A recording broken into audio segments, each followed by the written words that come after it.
Hello guys, welcome to the education hub. तो आज हम पढ़ने वाले हैं क्लास 10 साइंस का chapter first chemical reaction and equation. तो चलिए शुरू करते हैं। तो पहले हम पढ़ने वाले हैं water chemical reaction. Chemical reaction होते क्या हैं? तो the process in which substance और substances undergo change to produce new substance. Chemical reaction में होता क्या है? जब दो या फिर दो से ज़्यादा सब्सटेंस रिएक्ट करके एक चेंज करते हैं और एक नया प्रोडक्ट बनाते हैं तो उसको कहते हैं हम केमिकल रिएक्शन। जैसे कि एक एग्जांपल देते हैं, H2+O2।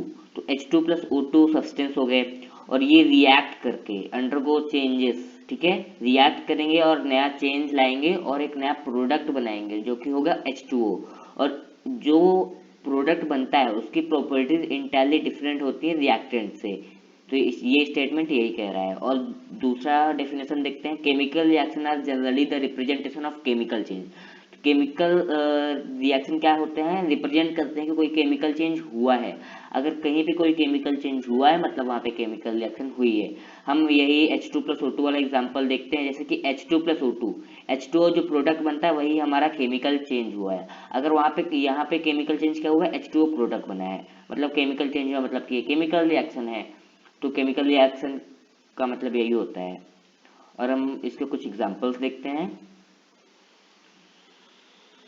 CaO quick line, CaO को क्विक लाइन बोलते हैं, इंपॉर्टेंट टर्म है, प्लस H2O। तो CaO प्लस H2O को हम बनाएंगे, CaOH2 बनता है, ठीक है ना। तो CaO क्या होता है? चूना होता है। जब हम H2O के साथ रिएक्ट कराएंगे बहुत ज़्यादा हीट निकलती है, बहुत ज़्यादा एक्सोथर्मिक रिएक्शन होती है और एक कंपाउंड बनता है, क्या होता है? CaOH होल ट्वाइस, जो कि बुझा हुआ चूना होता है, ठीक है, मतलब इसकी सारी हीट निकल जाती है। तो ये बुझा हुआ चूना हो गया, इसको बोलते हैं स्लेकेट लाइन।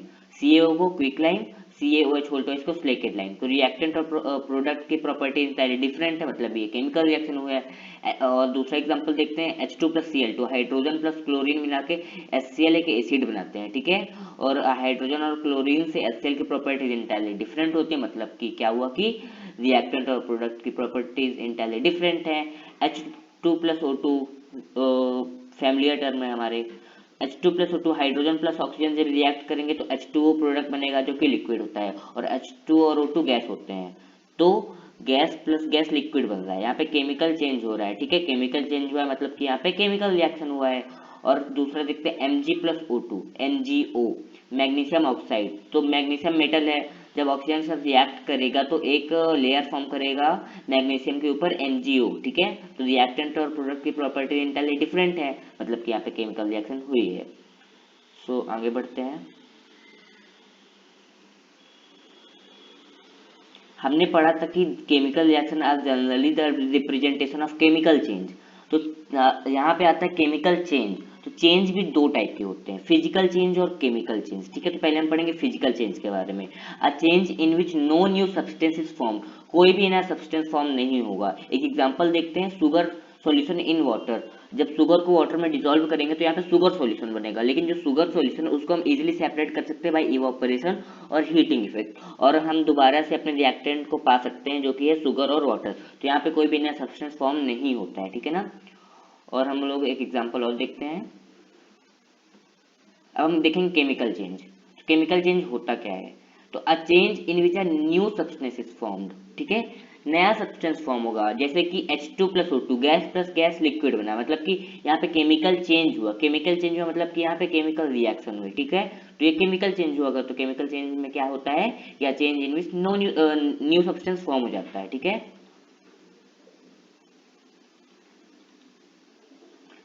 अब हम प्रॉपर्टीज देखते हैं फिजिकल चेंज की।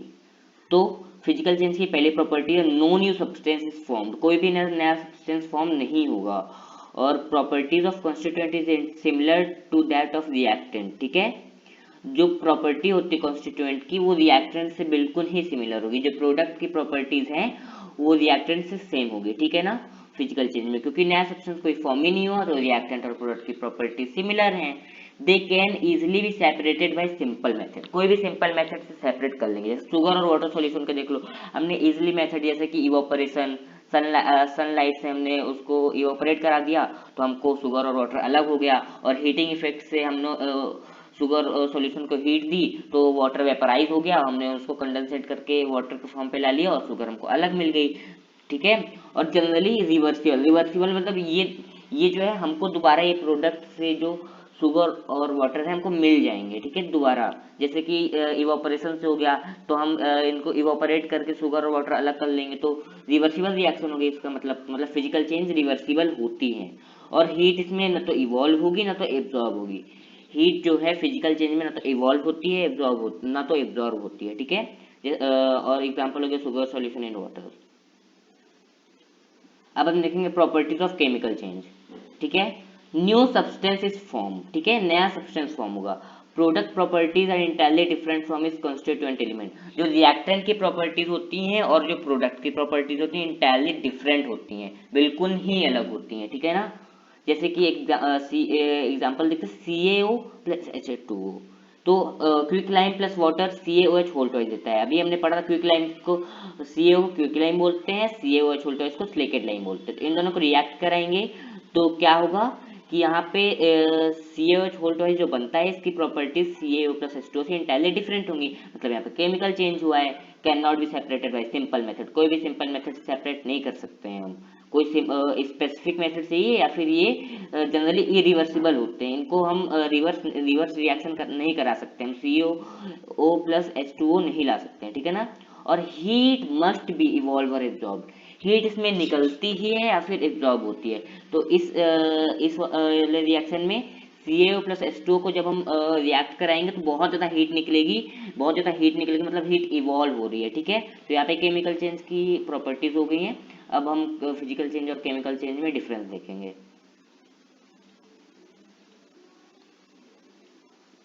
तो पहले physical change, no new substance is form, कोई भी नया सब्सटेंस फॉर्म नहीं होगा। हमने इसकी डिफिनेशन पे भी देखा था, प्रॉपर्टीज में भी देख लिया था। और केमिकल चेंज में न्यू सब्सटेंस इज फॉर्म, नया सब्सटेंस हमको मिलेगा, ठीक है ना। Properties is same as the constituent element, जो प्रॉपर्टीज होगी प्रोडक्ट की बिल्कुल सेम होगी कॉन्स्टिट्यूएंट एलिमेंट से, ठीक है। तो जैसे हमने शुगर सॉल्यूशन इन वाटर से देखा था, अलग अलग कर लेंगे हम हीटिंग इफेक्ट या फिर ऑपरेशन से, तो उनकी प्रॉपर्टीज तो सेम ही होंगी।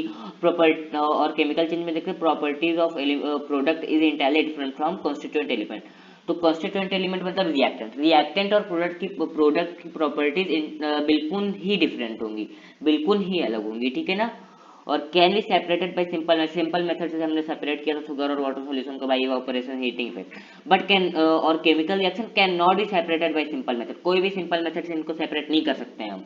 और हीट में और मे नॉट बी इवॉल्व और एब्जॉर्ब, हीट में और मे नॉट मतलब कि यहाँ पे ना तो हीट इवॉल्व होगी ना तो यहाँ पे हीट एब्जॉर्ब होगी, ठीक है। एग्जांपल जैसे कि शुगर सॉल्यूशन इन वाटर। और हीट मस्ट बी इवॉल्व और एब्जॉर्ब, यहाँ पे हीट निकलेगी ही निकलेगी या फिर एब्जॉर्ब होगी, ठीक है, दोनों में से कुछ होगा नहीं। अगर इवॉल्व भी नहीं हुआ है और एब्जॉर्ब भी नहीं हुआ है मतलब वो केमिकल रिएक्शन ही नहीं हुआ है, ठीक है। तो हीट मस्ट भी इवॉल्व और एब्जॉर्ब, जैसे कि CaO प्लस H2O, जब इन दोनों का रिएक्शन होगा तो बहुत ज़्यादा हीट निकलेगी, हीट इवॉल्व हुई मतलब कि केमिकल रिएक्शन है। अब हम देखते हैं, हमने जो ये प्रॉपर्टीज पढ़ी है, हम एक बार शुगर सॉल्यूशन के साथ देखते हैं कि ये बिल्कुल सेम है कि नहीं है। जैसे शुगर सॉल्यूशन इन वाटर, तो ये तो फिजिकल चेंज है, क्योंकि प्रोडक्ट की प्रॉपर्टीज और रिएक्शन की प्रॉपर्टीज सेम होंगी, properties same as constituent element. Can be separate by simple method, हमने सिंपल मेथड से सेपरेट कर लिया शुगर और सॉल्यूशन इन वाटर को। और ना तो इसमें हीट इवॉल्व हुई थी ना एब्जॉर्ब हुई थी, मतलब कि ये जो भी हमने प्रॉपर्टीज पढ़ी है बिल्कुल सेम है शुगर सॉल्यूशन इन वाटर से, ठीक है। और केमिकल चेंज में देखते हैं तो पहले CaO प्लस H2O वाला एग्जांपल देखा था, तो न्यू सब्सटेंस फॉर्म होता है, तो यहाँ पे क्या नया सब्सटेंस फॉर्म हो, CaOH whole twice. Properties of product is entirely different from is constituent element, ये CaO प्लस H2O है ना, और जो CaOH होल ट्वाइस प्रोडक्ट बना है इनकी प्रॉपर्टी इंटायरली डिफरेंट है, मतलब यहाँ पे भी केमिकल चेंज हुआ है। Can not be separated by simple method, हम CaOH होल ट्वाइस को सिंपल मेथड से सेपरेट नहीं कर पा रहे हैं, मतलब कि ये भी केमिकल चेंज हुआ है। हीट मस्ट बी इवॉल्व हो जाए, यहाँ पे हीट इवॉल्व हुई है, हीट इवॉल्व हुई है मतलब कि यहाँ पे केमिकल चेंज हुआ है। तो अब हम देखेंगे आइडेंटिफिकेशन ऑफ केमिकल चेंज, हम कैसे पहचानें कि यहाँ पे कोई केमिकल चेंज हुआ है, ठीक है। तो हम देखते हैं, पहला चेंज इन स्टेट, यहाँ पे स्टेट चेंज हो जाएगा। जैसे हम ये वैक्स वैक्स देखते हैं, तो वैक्स मोमबत्ती होती है, मोमबत्ती क्या होती है, सॉलिड होती है, लेकिन जब इसको हीटिंग इफेक्ट देंगे तो हमको क्या मिलेगा, H2O plus CO2, H2O liquid होता है, CO2 गैस होती है, ठीक है। ये दोनों हमको अलग अलग मिल जाएंगे। और हमने क्या पढ़ा, चेंज इन स्टेट होगा, तो यहाँ पे स्टेट क्या चेंज हुआ, सॉलिड से लिक्विड प्लस गैस, ठीक है। स्टेट चेंज हुआ है मतलब यहाँ पे केमिकल चेंज हुआ है, ठीक है। जहां पे भी स्टेट चेंज दिख जाए, ठीक है, जैसे सॉलिड से लिक्विड हो जाए, लिक्विड से गैस हो जाए, मतलब वहां पे केमिकल चेंज हुआ ही है। ठीक है, चेंज इन कलर, कलर ही चेंज हो जाए। ठीक है, जैसे PbNO3 lead nitrate plus potassium iodide, इनको हमने रिएक्ट कराया, ये ट्रांसपेरेंट लिक्विड होते हैं, लेकिन जब हमने इनको रिएक्ट कराया तो कलर ही चेंज हो गया। जैसे PbI2 लेड आयोडाइड हमको एक प्रोडक्ट मिलता है और प्लस पोटेशियम नाइट्रेट। ठीक है, और ये जो PbI2 है ना, लेड आयोडाइड, ठीक है, ये येलो कलर का होता है, तो मतलब यहाँ पे कलर चेंज हुआ, मतलब यहाँ पे केमिकल रिएक्शन हुई है। तो हमको कहीं पे भी दिख जाए अगर रिएक्शन में कि यहाँ पे कलर चेंज हो रहा है, मतलब वहाँ पे केमिकल रिएक्शन डेफिनेटली होगी ही होगी। ठीक है ना, और हो गया change in temperature, temperature he change हो जाए। जैसे कि हमने देखा था CaO प्लस H2O, बहुत ज़्यादा हीट इवॉल्व हुई थी और एक प्रोडक्ट बना CaOH होल ट्वाइस। ठीक है, तो यहाँ पे क्या हुआ था कि हीट इवॉल्व हुई है, और हम कैसे देख सकते हैं हीट इवॉल्व हुई है? मान लो हम एक बीकर में रखते हैं और CaO प्लस H2O के रिएक्ट कराते हैं, वहाँ से जो हीट निकलती है उसके कारण बीकर गर्म हो जाएगा। बीकर गर्म हो जाएगा तो यहाँ पे टेम्परेचर, मतलब कि टेम्परेचर इंक्रीज हुआ है, टेम्परेचर इंक्रीज हुआ मतलब टेम्परेचर चेंज हुआ है। ठीक है, मतलब यहाँ पे भी केमिकल चेंज हुआ है। अब हम इवोल्यूशन ऑफ गैस देखते हैं, zinc plus HCl।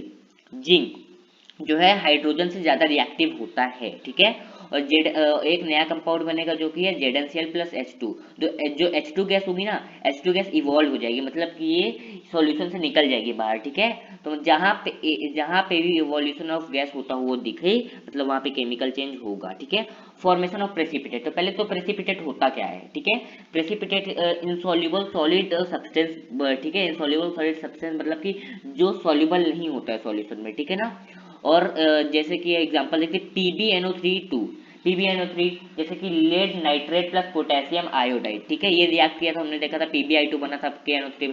PbI2 lead iodide होता है और KNO3 क्या होता है? KNO3 होता है पोटेशियम नाइट्रेट। ठीक है, तो जो PbI2 येलो कलर का बना था ना, ये प्रेसिपिटेट है, यही प्रेसिपिटेट है। और जो प्रेसिपिटेट हमने देखा था क्या होता है? सॉलिड इनसॉल्युबल सब्सटेंस सॉल्यूशन में होता है। ठीक है, तो मतलब कि यहाँ पे प्रेसिपिटेट फॉर्म हुआ, तो प्रेसिपिटेट फॉर्म हुआ मतलब यहाँ पे केमिकल चेंज हुआ है। ठीक है, तो हमने ये भी देख लिया कि हम कैसे पहचानेंगे कि यहाँ पे केमिकल चेंज हुआ है।